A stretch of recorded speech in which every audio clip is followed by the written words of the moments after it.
All right. So yesterday we heard about Diti's conception and how it happened and sunset and all under these conditions. More importantly than the sunset, her mentality and how it would create these two children that would be awful, powerfully awful because she's a goddess. So now we're going to hear about who these two children are. Who they are, or who they were in their past life, who they really are, actually. Okay. Um. All right. Let's just start reading. Ready?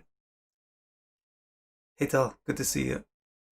Diti prolonged her pregnancy for 100 years, uneager to give birth to the two powerful children who would destroy the power of others and trouble the gods and the godly. So she wasn't in a rush to have her kids, which I think is odd because anyway, she wasn't. It's not odd at all. She wasn't in a rush to have her two kids because she knew they were going to do bad stuff. So she tried to prolong the birth, put off the birth. So she kept the children in her womb for 100 years. Nevertheless, even from within her womb, the power of those children dimmed the light of the world and weakened the gods. So, wow, this is pretty powerful. Who are these two kids? A great darkness spreads everywhere, the gods fearfully informed Brahma. So the gods are getting weak, and this darkness is just starting to overtake things. And so the gods get worried and they go ask Brahma about it. They say, "You are extremely powerful and blessed, so we're confident that you must understand what this darkness is. Nothing can be hidden from you. You are the god of gods, you are the creator of the world, and the crown jewel of all its protectors. You understand the nature of all things here and beyond, because your powerful intellect comes from beyond this world and pervades all the world's elements." Brahma's Brahma's intellect comes from Vishnu, comes from beyond this world, and it pervades everything in the world because he then, using that intellect, manifests everything in the world. So he must know what's going on. We are full of respect for you. This darkness certainly cannot defeat you. Even the people you bless cannot be defeated. People attain your blessing by controlling their breath, senses, and mind. Brahma particularly likes that because that's what he did. And meditating on you as the root of their own being. That's an interesting point. The primal origin of the cause and effects of all things. You can certainly control this darkness because your words control all things, like ropes through the nose of a bull. We offer our respects to you, the primary person giving, taking, and controlling everything in existence. So they're pretty much heaping on the praise on Brahma. And they're definitely describing him as being the supreme being, because basically he is. Functionally, he is. This darkness blinds us and makes it impossible to continue our duties. O Great One, glance upon us without any reservation of mercy and save us from this misfortune. This darkness has spread in every direction since powerful Kashyapa impregnated Diti. It seems as if too much fuel has been placed on a fire. That's a good analogy, isn't it? You got a fire, and you put fuel in, then the fire gets brighter. If you got a fire and you put too much fuel all at once, the fire actually gets low. So it seems like Kashyapa impregnating Diti should have caused fire to rise, brightness to increase, but maybe he gave too much power. Something. We know that this darkness, this problem is connected with that because it started at the same time as that did. So let's see how Brahma reacts. He smiles, thinking that these gods and rulers had spoken like children, overestimating the protection of their father. Then the blessed self-born who caused all wisdom to become manifest replied to the gods affectionately and beautifully. He began by explaining the true identity of Ditti's two unborn children. So do you remember yesterday when yesterday the story started by Vidura asking Maitreya,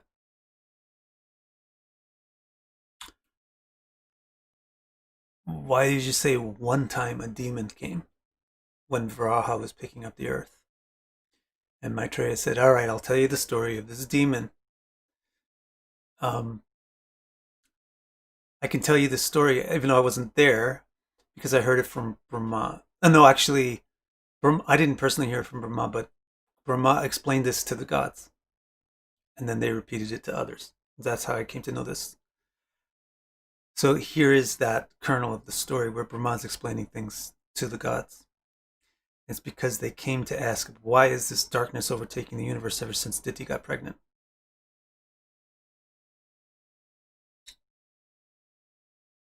So he begins by explaining so he's going to tell them who these beings in Diti's womb really are. How are they so powerful that they're overshadowing the gods, even without being born yet? What are they? Who are they? He's going to explain that now. He says, before creating anyone else, Brahma had created 4 children from his mind. I guess this is Maitreya paraphrasing Brahma. Carefree, they wandered everywhere. So remember, they didn't take up any specific responsibilities. They refused to take up responsibilities in the world. So they're carefree. And they just wander at will. So they wander everywhere. And they explore everything in the universe. And they even can wander into the blessed realm of Hari, Vaikuntha, because they were completely pure. So they could even wander outside of the material universe into the spiritual universe, let's say. They could go into Hari's realm. They could go beyond Brahma's realm. Because they were completely pure. Because they had no connection with it, with any material ignorance. So now Brahma's going to describe what they told him about their trip to Vaikuntha and what happened there. So they had told him what it was like and everything, and now he's going to repeat it to the gods. The Vaikuntha is kind of like a synonym for nirvana. Kunta and vana are like the same meaning. Kunta means anxiety, vana means pain, and v means without, and nir means without. But actually, the v is different than nir as a prefix. Nir means literally none, and v means quite different, quite a different type of. That's what the prefix v means. So Vaikuntha, there actually is emotion and excitement, and you could say anxiety, but it's quite a different one than what any of us are used to. It's all a joy-based excitement, not a need-based or a fear-based excitement. Whereas nirvana, which is Brahman, is just nothing. There's no experience there at all. There's no pain, nothing. It's nirvana. So Vaikuntha is actually a realm which is metaphorically described as being on the other side of the Virata river. So our realm is on one side of this river, and on the other side of the river is Vaikuntha. The river is Brahman, Brahmajyoti. There's conduits that can take you across. So anyway, now you'll hear about Vaikuntha. Vaikuntha is the most desirable abode. It's more desirable than Nirvana because in Nirvana nothing happens. Nothing bad happens, but nothing happens. So Vaikuntha is a more desirable place to exist than Brahmajyoti. Everything there is absolute unity in tangible form. Whereas in Brahman, everything is just absolute unity, but no tangibility to it. But in Vaikuntha, everything is absolute unity in tangible, experienceable format. so you can have actual experiences and activity and interaction with things and people.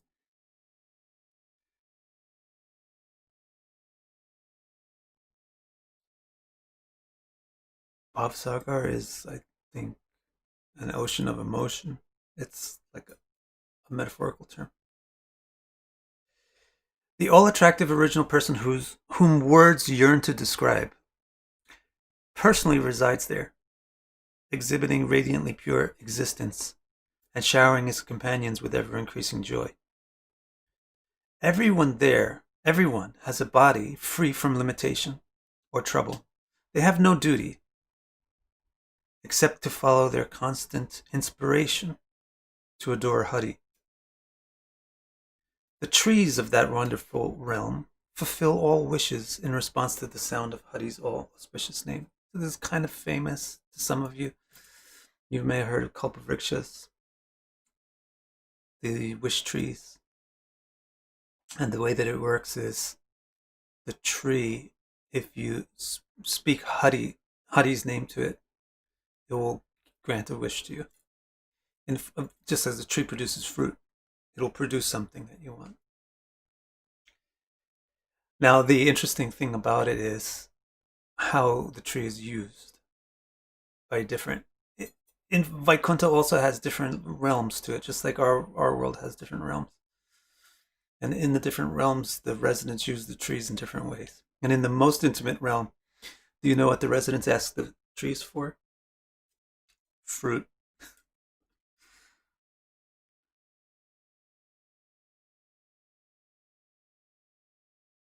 The trees of that wonderful realm fulfill all wishes in response to the sound of Hari's all-auspicious name. In the forests of that realm, all of nature's seasons are resplendently beautiful and opulent.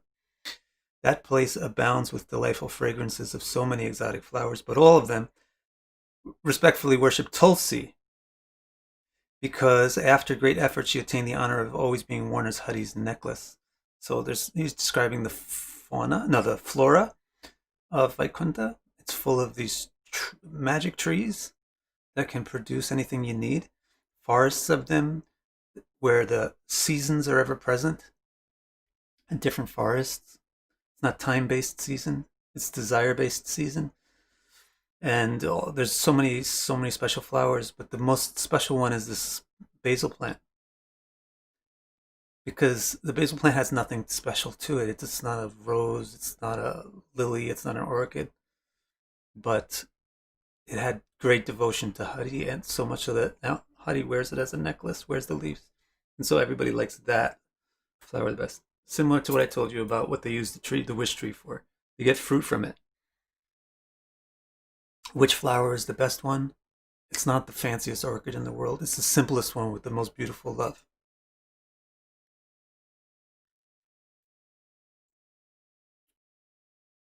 The fragrance of the residents of that realm make even the honey of blossoming lotus flowers feel envious. That would be nice.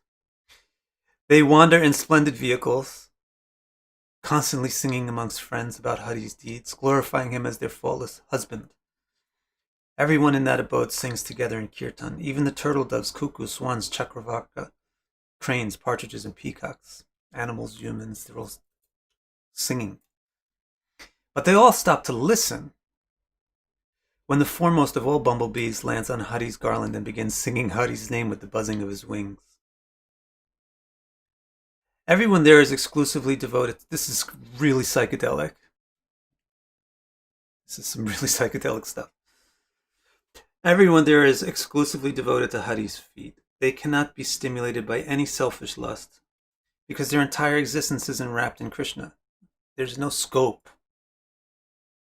for anything else. They're completely enraptured in their experience of Krishna. There's no scope for them looking elsewhere or having some kind of other desire.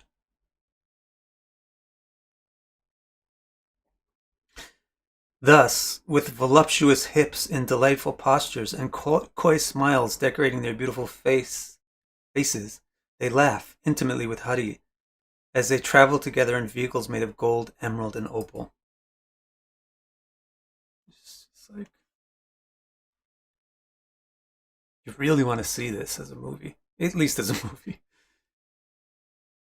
The goddess of personified beauty, whose blessing everyone works hard to attain, wanders amidst the crystal golden hallways of Hari's house, creating beautiful music with the bells on her feet, on her lotus feet, and holding a lotus in her hand. When she sees herself reflected in the sparkling walls, she sees a maidservant sweeping the halls. Her humble heart is so faultless and pure. The friends surrounding her worship Hari with tulsi garlands in their own forest gardens. On coral sands bordering ponds of pristine nectarian water, they glance at the reflection of their faces. When they see their incredibly beautiful hair and faultlessly refined nose, they think, Hari's kisses are the elixir of our beauty. Describing this to the gods, Brahma became overwhelmed with emotion. Alas, he said, humans have a great opportunity to learn about this realm beyond worry, Vaikuntha, and to attain it relatively quickly. But most of them ignore this opportunity and never escape their endless worries. Instead, they waste their intellect on unworthy subjects, which only lead them further from the real essence of happiness and throw them relentlessly into darkness.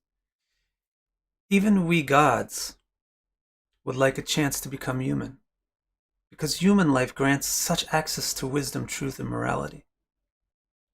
But alas, human beings who do not cultivate loving devotion towards the all-attractive cannot truly avail themselves of any of these blessings.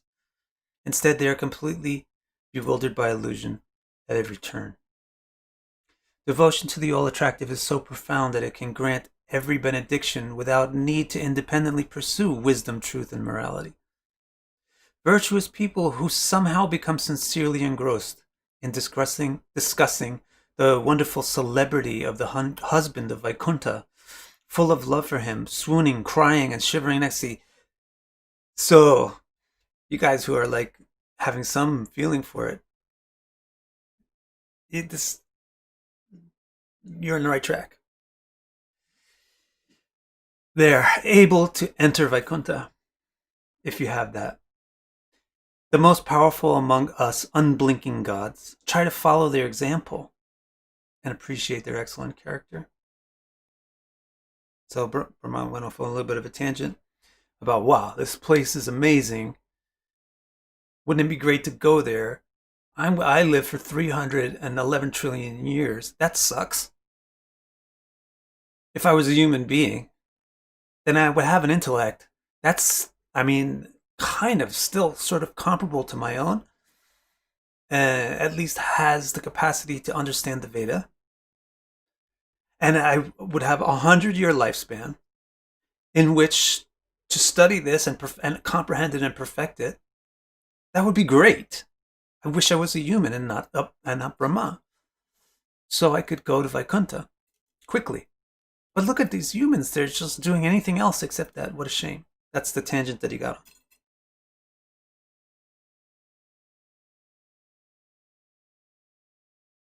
No, Kermit, I'm surprised you would ask that question.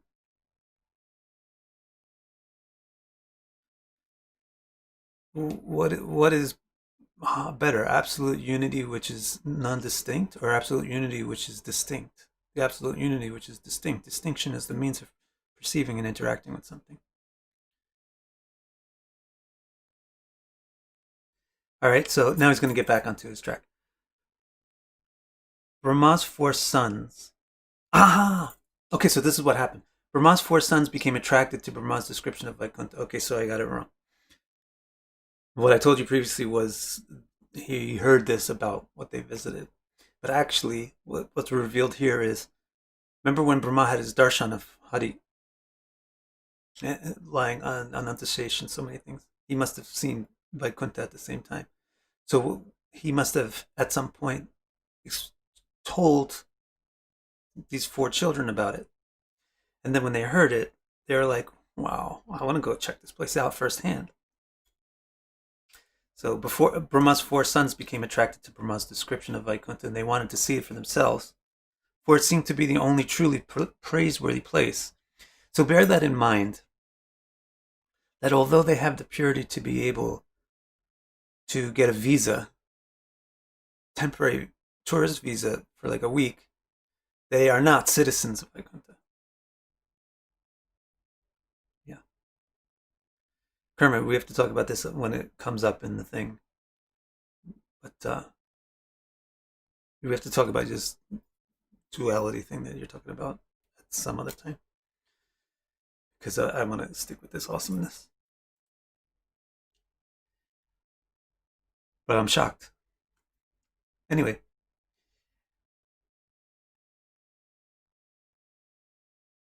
So they wanted to see it for themselves, for it seemed to be the only truly praiseworthy place, full of dazzling and amazing transcendental crafts. Most important of all, the guru of all predominates that world. They hoped to meet him and receive from him the highest enlightenment, bestowing. So that was their motive, kind of like Kermit. Wow, that place is amazing. We could get there. We could get enlightened by Vishnu directly, and then we could achieve some goal that must be even better than that. So because they're Gyanis, that's their actual impetus or motivation. The Four Kumaras are Gyanis more than Bhaktas. But of course, Bhakti is a part of Jnana. So they have Bhakti, for sure. But their main thing is to gain knowledge. So anyway, they wanted to go there, meet Vishnu, and get and receive a blessing. That's the highest thing, and experience ecstasy higher than they had ever experienced before. So somehow they were able to get there, and that thrilled them. The four scholars were thrilled when they gained entry to that realm, due to the strength of their sincere attachment to it. That's your hint. They passed through the gates of Vaikuntha's 6 walls and approached Hari's personal palace. Unlike the other gates, 2 guards stood at the 7th and final entry. Very interesting point that Vaikuntha has some wall, 6 of them. Why the 6? There must be some reason. But there's no gatekeepers. There's no guards. There's no real need for the wall. Because nobody could even be there who's unfriendly. But for the sake of the fact that there are some people that want to protect Hari, Hari assigns some guards at the innermost wall. Although they're not needed. And because they're not needed, they're a little bit overeager. When a very, very rare thing happens, like a tourist comes to Vaikuntha, somebody that's not really a citizen, that might not be friendly, that might need a gatekeeper. So they're a little bit anxious. The situation is a little odd. It's like a border control that never got a tourist cross the border before. They're going to really grill that tourist. Versus the border patrol where there's like 150 million people passing every day. They just look at you in your car and tell you to go.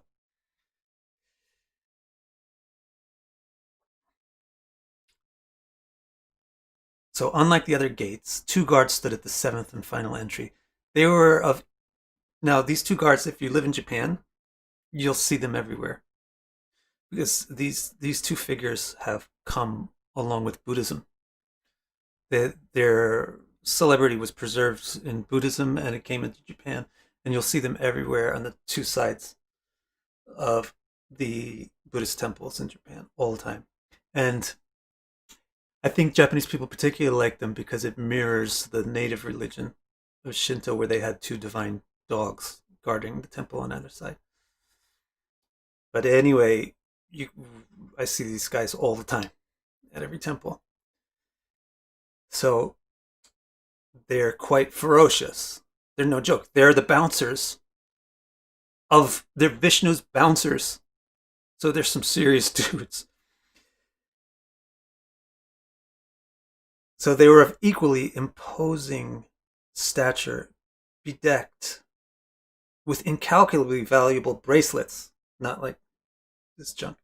I mean, I love this, but incalculably valuable bracelets, earrings, crowns, and exquisite cloth, and holding maces. You know, maces are their big, gigantic hammers. Delirious bees surrounded the flower necklaces hanging from the bluish shoulders between their forearms. So they look just like Vishnu. and forearms. They're bluish, they're beautiful, they're bedecked and they're decorated and they're just imposing. Now these four boys come up. And by the way, these boys are naked. They don't have a need for clothes. They're just these four young kids, they never hit puberty. So these four naked wanderers, kids, come up to them. And these boys are completely detached. They have no sense of borders or boundaries. They don't have they don't have an instinct for my property, your property, my stuff, your stuff, my place, your place, because they don't think like that. So they're like oblivious to these walls and gates and things like that. They're oblivious. What's a gatekeeper? What's the difference between the inside of a place and an outside of a place? That's the level that they're at. So they're just waltzing up. They were habituated to simply going wherever they wanted and doing whatever they needed without asking permission. They never asked anybody for permission for anything. So they just walked up to the diamond golden doors of the seventh gate and reached out to open them without asking permission from the doorkeepers. Well, how do you think that the bouncers of Vishnu responded to that? They got a little bit pissed off. And then you'll see the Japanese statues of them, they're in that angry mood like, yo, you are not allowed to do that. Right, Willen? Eyebrows frowned and nostrils flared. Very typical Japanese art pose. Eyebrows frowned and nostrils flared as the guards glared at the boys with reddish eyes stirred to anger. Melissa, I'll hit on that question later. This is too interesting. I just want to carry on with this. And you know what they thought? ID, please. Actually, they kind of assessed their ID. Like bouncers usually assess, like, you're underage or whatever, without even asking for your ID. So they assessed these four kids. And their assessment was, these four must be monists. Kermit, monists, monism. No sense of distinction or dual or plurality. Dual is not the thing, but plurality. No sense of plurality. They must be monists. I don't know why they're here. Monists generally go to Brahman. I don't know what these monists are doing here, but they're acting like monists. Because they see no difference between inside or outside, or between one person and another. They're so proud of this realization that they've carried it all the way to Hari's door here in Vaikuntha. That's weird.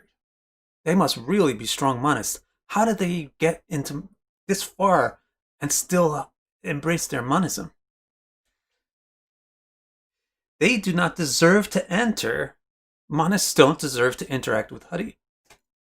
It's not in their subjective capacity to interact with Hari. So these guys should be barred from entry. They don't deserve to enter, for their behavior would not please Hari. How are they going to have a devotional attitude towards Hari? They don't even going to see Hari. The guards quickly and sternly extended their staffs, preventing the children from progressing through the gates. It must have been an awesome sight. Many divine residents of Vaikuntha saw this happen and wondered if perhaps the guards took their powerful post too seriously. Like, dudes, chill out. You're in Vaikuntha. These guys could not be here if they didn't deserve to be here. You're taking your role, which is just kind of a role, way too seriously, I think, maybe. So the residents were like, oh, what's going on? I think these guys are overreacting. Many divine residents of Vaikuntha saw this happen and wondered if perhaps the guards took their powerful post too seriously and had displeased Hari by forgetting that he is always pleased to meet a sincere spiritualist. Like, you're overreacting.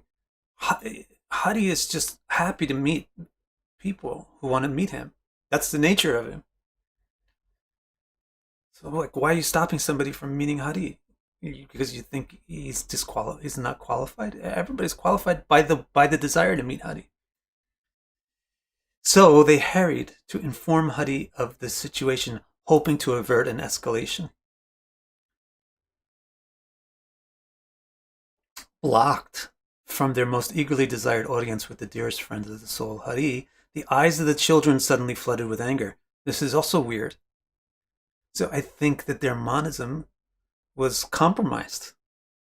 Actually, you can't get into Vaikuntha with monistic conception. It's not a monist place.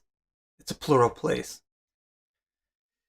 They were able to maintain some of the effects of their monism all the way up to the seventh door, but now they get angry. That's not what a monist does. A monist never gets angry or happy or anything. When they got prevented from meeting Vishnu, they got furious. The guards got furious, and these kids get furious. So the eyes of the children suddenly flooded with anger. Who are you? They incredulously demanded.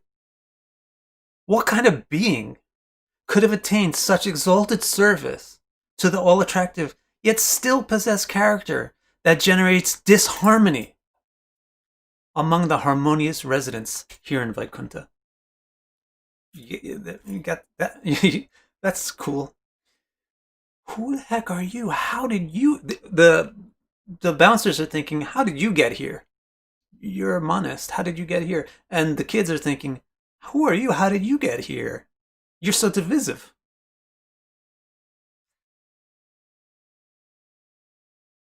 Now, Comrade, you're so off the page with this, but one day I'll work on this with you.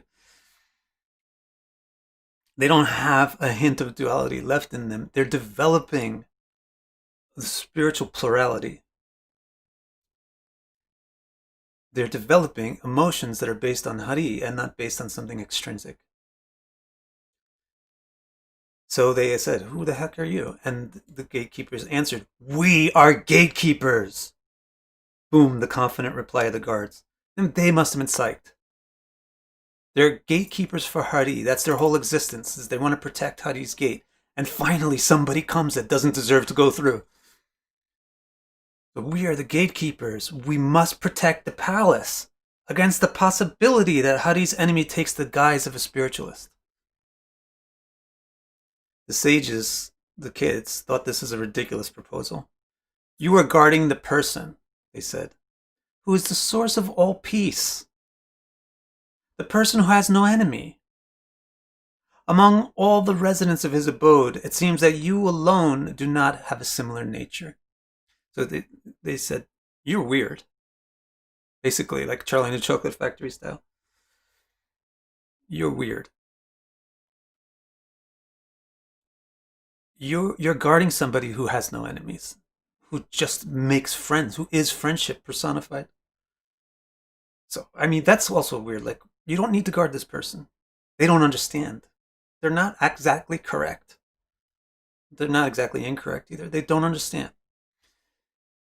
And now they're pissed off, so they're just blurting things out. He's the source of all peace. He has no enemies. Everybody here is just like him, except you. You're making us your enemy. That's what they said. So you don't belong here. Kind of funny, right? They're kids, so they're actually kind of, their argument is always like, no, you, no, you.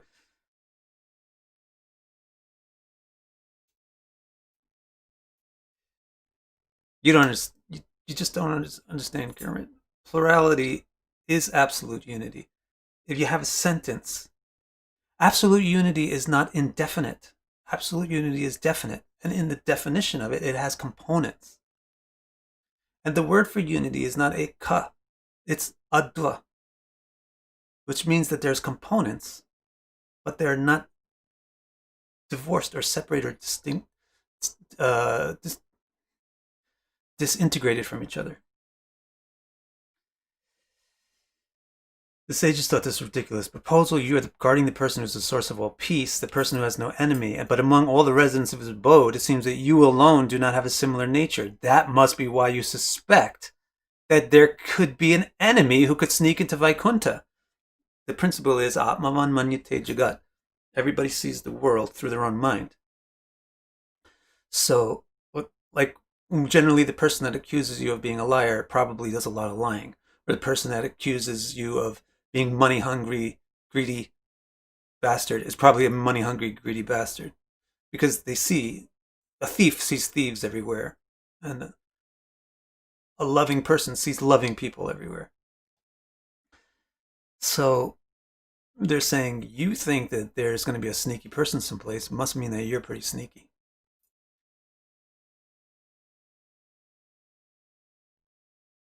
Fools, listen to reason. The all-attractive one beyond this gate. This is amazing. Now these kids who have never gone beyond this gate, they're pretty puffed up actually. They're going to teach these doorkeepers who always go inside the gate what's on the other side of the gate. Somehow because they feel entitled to do this. Fools, listen to reason. The all-attractive one beyond this gate contains the entire cosmos within him and is the soul of every soul. Every soul, and this is funny, they're monists, so they bring up this very popular monist analogy. Every soul is simply a pot containing a portion of the sky. That's Hari. You don't seem to understand this. You too look like divine beings, so why have you developed the foolish idea that living beings are separate from Hari and could possibly threaten him? And the doorkeepers at this point, they just shut up. And they just tighten the grip on the staff. Wow. Okay, let's do a little bit more.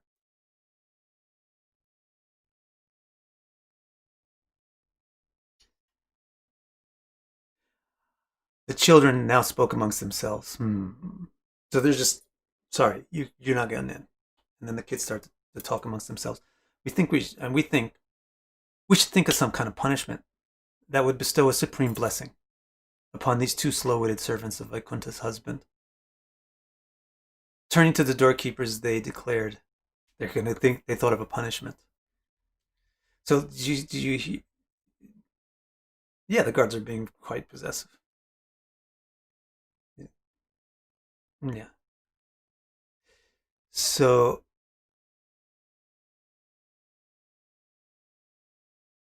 the kids think we should punish them in a way that would help them because they shouldn't be feeling this way.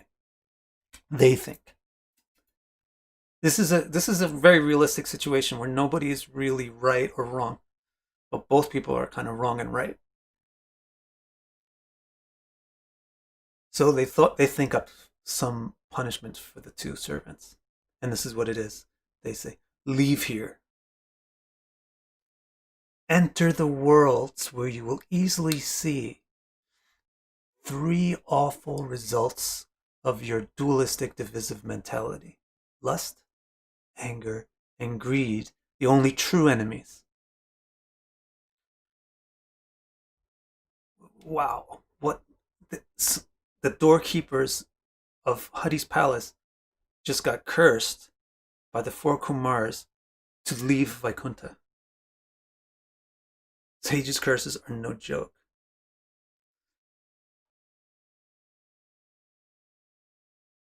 And the reason why they got cursed to leave Vaikuntha is they said, we want you to see the results of your mentality. The mentality that you have here of dividing people from Hari, it has certain results. Go see what it's like. There's a realm where everybody is divided from Hari.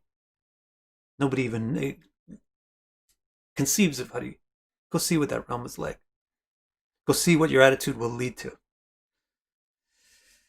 The two doorkeepers, extremely devoted to Hari, understood that they had been struck by the terrible curse of spiritualists, a blow against which no weapon could defend. These guys are warriors, so they just thought, oh, we just got critical damage. We cannot deflect. We cannot block this. This is unblockable damage. The curse of a sage is an unblockable and critical hit. So immediately they fell to the ground in dread and grasped the children's feet for forgiveness. Now, seeing this exalted reaction, the four sages suddenly became repentant. What have we done? They asked one another. We just cursed two very great souls, confidential servants of Hari. All our lives we've been calm and peaceful. Why have we suddenly acted out of anger? See, they're entering this new realm of existence where their emotions are getting stirred. They don't have any emotions towards anything dualistic. They're in Hari's realm. There's no sense of illusions happening here. They're being exposed to the fact that inside a non-illusory reality, there will be plurality and therefore attachment and interaction and affections, which will cause emotions. So they're situated in the platform of knowledge, yet now they're experiencing emotions on that platform. Why have we suddenly acted out of anger? We've changed. Vaikuntha has changed us. And what did we do? We cursed. Look how much of love these guys have for Vishnu. When we said leave Vaikuntha, they practically died. It's like we shoved a sword through their heart. So they apologize. Now they start apologizing. They apologize carefully to the guards. No, oh my God, we're so sorry. Why did we do that? So the guards are apologizing to them. They're apologizing to the guards. It's all right, the doorkeepers replied. Let it be. You are blessed souls, and you have rightfully punished our impurities. This will help relieve us from our otherwise endless tendency to disregard great souls. But since we're a little repentant, please do not let our consciousness of the all-attractive be lost as we glide further and further downward into the world of bewilderment. So that was their thing. They said, the gatekeeper said, no, you don't need to apologize. You were right, we were wrong. So we're going to abide by your curse.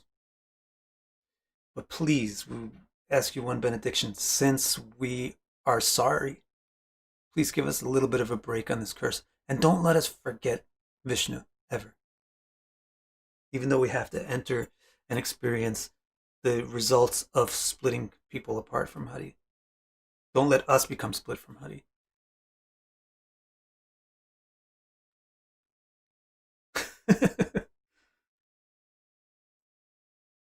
Thank you, Bardo. Now, I think we might have to stop. Yeah, I guess it's a good way to stop. A good place to stop. So let me see if you have any questions. The story is going to continue, of course, next week. Next week, what happened to all those people? Remember, it was mentioned that there was people that that saw this happening, and then they rushed to Hari to try to prevent this from happening. Well, the next part of the story is they come out with Vishnu. Hari comes out to see what's going on, but he gets there a little too late. So you're going to see what happened when Hari gets there. That will be the next time we meet. Oh, you'll also get a description of Hari. And then these guys leave. Now remember the reason for telling this story. I bet you can guess who these guys are. You should be able to guess. Because the reason for this story being told is because the gods asked Brahma, what's going on? Who are these beings in Diti's womb that their power is defeating us even before they've been born? And Brahma says, all right, let me tell you the story. Well, these two gatekeepers, get it? Two twins, two gatekeepers got cursed to leave Vaikuntha. So, all right, guys. I'll see you then next week. Now, today I'm going to make that video about Nakshatra misconception number 2. the nakshatras in the amshas. This was an exciting one. Yeah, Titi's pregnancy is, of course, fate. Everything is fate.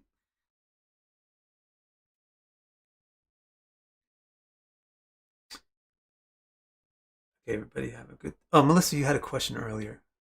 What was it? Is the temptation to want satisfaction through knowledge rather than bhakti part of false ego? Yes. I mean, knowledge is power. Love is also power, but love is power to give. Knowledge is still mixed with power for self. So the desire to... Knowledge is actually subservient to love. And it has its glory in how it serves love. But knowledge, which is given priority over love, is not glorious in any way. Because it's just the same thing as wanting to build up your biceps. You just want to be a bigger alpha gorilla with your brain.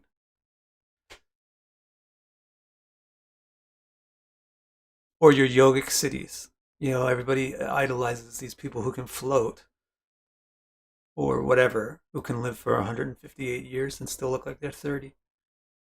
Who cares? It's just another muscle that you flex. So knowledge and power and everything is just a diversion from the real goal of life. That's why the actual definition of bhakti is anyabhilashta shunyam jnana karma dinavartam anukulyan krishna anushilanam bhakti uttama. It's jnana and karma, or technique and knowledge, serve love. Love doesn't act as a servant for technique, or love doesn't act as a servant for knowledge. It's prostituted, if so. If love acts as a servant for technique or ambition, or if love acts as a servant for knowledge and comprehension, then it's a prostitute. It's been prostituted. It's not exalted. Those two things of technique and ambition, even, and as one thing, karma, and comprehension and knowledge, those act as servants to love. And then they become all three exalted. So generally monists don't have that. They have jnana, or comprehension, as the final goal, which is why they don't perceive any distinctions in Brahman, because they don't have any desire to have emotional interaction with things. The bhakti was just subservient to them attaining a perfect comprehension, and they have a perfect comprehension, and they're done. So previously, these four Kumaras were those type of being. They were Gyanis. But they transform to Bhaktas when exposed to Bhakti in Vaikuntha. However, you will not see the reverse happen. The Bhakta will not transform into a Gyani or a Karmi, even when leaving Vaikuntha. The doorkeepers, Jai Vijay are their names, will not lose their constant fixation on Vishnu. So that illustrates what's superior to what.